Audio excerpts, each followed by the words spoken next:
बिस्मिल्लाहिर्रहमानिर्रहीम। अस्सलाम वालेकुम नादरीन, आज जब पाकिस्तान तहरीक इंसाफ के ऊपर हमारे इस्टेब्लिशमेंट ने आखिरी और फैसला कौन हमला किया है, और इस हमले के बाद लगता यही है कि अब सूरत हाल इंतहाई कशीदा हो गई है।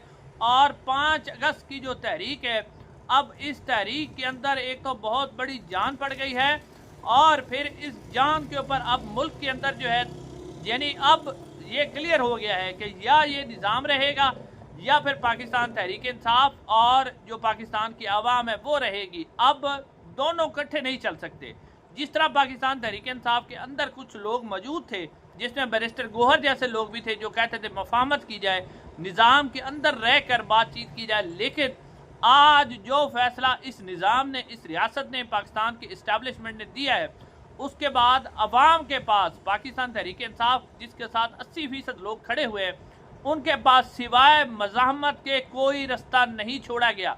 आज तमाम रास्ते बंद कर दिए गए हैं। नाज़रीन, 9 मई के हवाले से मैं सबसे पहले आपके सामने रखता हूं कि किस किस शख्स को क्या क्या सज़ा दी गई है, और बैरिस्टर गोहर जैसा शख्स जो कि धीमे मिजाज का है, जो कि अच्छी गुफ्तगू करता है, उसने भी आज खौफनाक ऐलान कर दिया है, जिसके बाद अब बहुत बड़े तसादम का ख़तरा पैदा हो गया है। 7 तहरीक तहफ़्फ़ुज़ आईन पाकिस्तान, महमूद खान अचकज़ई और जो मुस्तफ़ा नवाज़ खोखर, लश्करी रईसानी, उन्होंने भी बड़े खौफनाक किस्म के बयानात दिए हैं। और इन बयानात के बाद अब जो हमारी इस्टेब्लिशमेंट ये हुकूमत है, देखते हैं कि अब इसके अंदर कैसे बचती है, क्योंकि अवाम के पास आइन, कानून और जमहूरियत का रास्ता इन्होंने खुद बंद कर दिया। अब खुद ही ये अपने पाँव पर कुल्हाड़ी मार चुके हैं। अपनी खबर इस हुकूमत ने अब खुद खोद ली है, और अब इनका बचना नामुमकिन है। नाज़रीन, ये हालात अब आप कहेंगे कि नॉर्मल रहेंगे हालात और सब कुछ ठीक चलता रहेगा, तो ये आपकी गलत फहमी है। अब ऐसा होने वाला नहीं है। अब नाज़रीन, सूरत हाल यहाँ नहीं रुकेगी। अब 5 अगस्त की तहरीक जो है, उसके अंदर तसादम होने का ख़तरा है।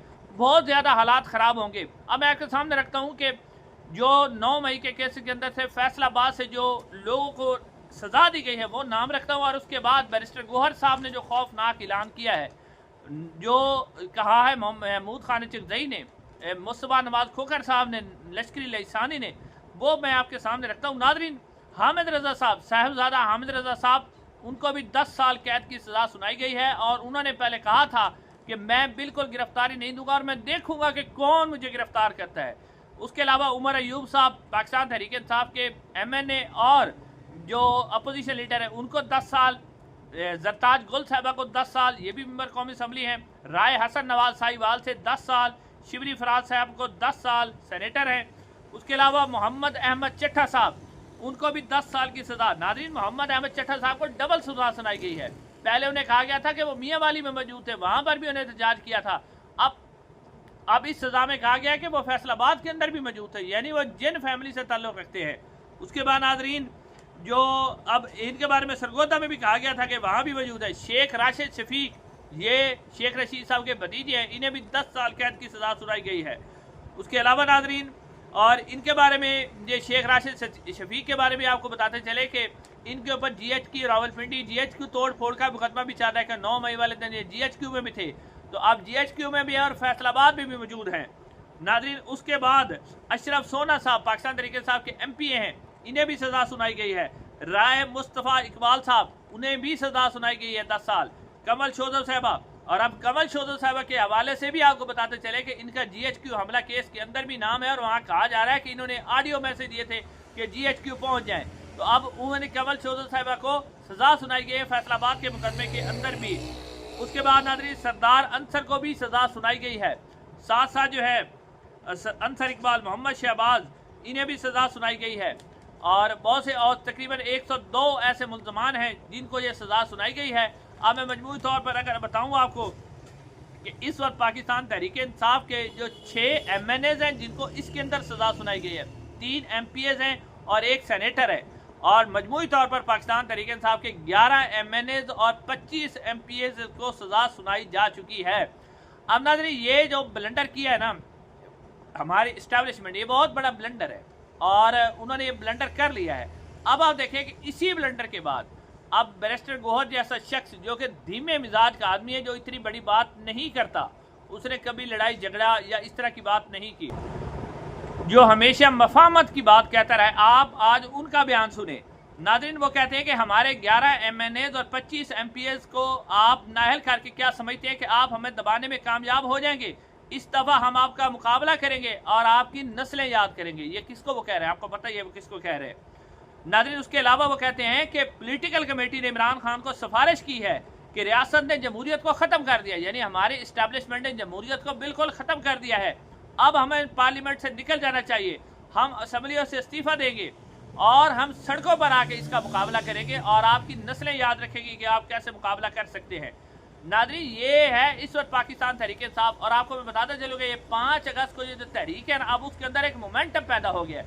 اب میں آپ کے سامنے رکھتا ہوں کہ محمود خان چکزئی نے کیا کہا ہے. محمود خان چکزئی کہتے ہیں کہ 9 مئی میں دہشت گردی, اس کے بدلے تو آپ لوگوں کو 9 سال کی سزائیں سنا رہے ہیں. جج صاحب, 8 فروری کو پاکستان کے فوجی جرنیلوں نے وردی میں ملوث ہو کر شہباز اور کمپنی کے ساتھ مل کر 25 کروڑ عوام کے ساتھ دہشت گردی کی. کیا آپ نے انہیں بھی کیا کوئی سزا دیں گے؟ یہ کہتے ہیں محمود خان چکزئی. اور اس کے بعد جو مصطفیٰ نواز کھوکھر صاحب ہیں, انہوں نے بھی کہا ہے کہ اب اسٹیبلشمنٹ نے جو کام کیا ہے اب ان کو سزا بھگتنی پڑے گی اور ہم اس کے خلاف بھرپور مزاحمت کریں گے جو بھی ہو سکتا ہے. اب ناظرین, نواب جو لشکری رئیسانی صاحب ہیں, وہ بھی تحفظ آئین تحفظ تحریک پاکستان کے پلیٹ فارم سے, ان کا بھی اہم ترین میں ٹویٹ آپ کے سامنے رکھتا ہوں. ناظرین, وہ کہتے ہیں کہ بلکہ انہوں نے بیان دیا کہ کیا ہمارا جرم ہے کہ ہم نے آرمی چیف کی ایکسٹینشن میں متفق تھے؟ اس پارلیمنٹ میں بیٹھے کسی شخص نے وزیر اعظم یا وزیر دفاع سے پوچھا کہ آپ کا چیف آف آرمی سٹاف کس آئین اور قانون کے تحت ایک غیر ملکی صدر سے 2 گھنٹے ملاقات کرتا رہتا ہے؟ کس نے پوچھا؟ کسی نے نہیں پوچھا. لشکری لسانی, یعنی انہوں نے کہا کہ آرمی چیف صاحب کون ہوتے ہیں جو 2 گھنٹے مختلف صدور سے بات کرتے ہیں. اب ناظرین, آپ کو یہ بتاتے چلے کہ پاکستان تحریک انصاف کے اندر 2 قسم کے لوگ تھے جو یہ چاہتے تھے. ایک وہ لوگ تھے جو مفاہمت چاہتے تھے, جو سسٹم کے اندر رہ کر بات کرنا چاہتے تھے, جس طرح بیرسٹر گوہر جیسے لوگ ہیں, اور دوسرے وہ لوگ تھے جو کہتے تھے استعفیٰ دے کر سڑکوں پر آئیں. اب ناظرین, جو مفاہمت والے لوگ تھے وہ بھی اس بات پر قائل ہو گئے کہ مفاہمت نہیں, مزاحمت چاہیے. اور ناظرین, اس وقت صورتحال آپ کو میں بتاتا چلوں کہ انتہائی کشیدہ باجوڑ کے اندر بھی لاکھوں لوگ نکلے ہوئے, اور اب یہ جو مزید اس تحریک کے اوپر پیٹرول پھینکا ہے, ہماری اسٹیبلشمنٹ نے خود پھینکا ہے, انہوں نے اپنے پاؤں پر کلہاڑی خود ماری ہے. اب ناظرین کرام, پاکستان کے عوام کے پاس بھی کوئی اور رستہ نہیں بچا سوائے مزاحمت کے, کیونکہ اب آپ دیکھیں کہ ججز اس کے اندر مکمل طور پر سہولت کار ہے.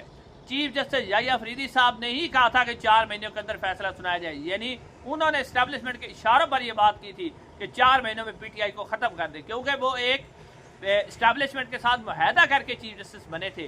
تو انہوں نے اس وقت مکمل عدلیہ سہولت کار ہے, کوئی بھی ایسا ادارہ نہیں ہے جو کہ آئین اور قانون کی بالادستی کی بات کرے. جمہوریت مکمل طور پر ختم ہو چکی ہے اور اب مذاکرات کچھ نہیں بچا, اب بہت بڑے احتجاج کی ضرورت ہے. اور آپ دیکھتے ہیں کہ 5 اگست کا یہ جو پیٹرول پھینکا ہے حکومت نے, اس کے اندر کیا رد عمل آتا ہے. انشاءاللہ ویڈیو ملاقات ہوگی. السلام علیکم.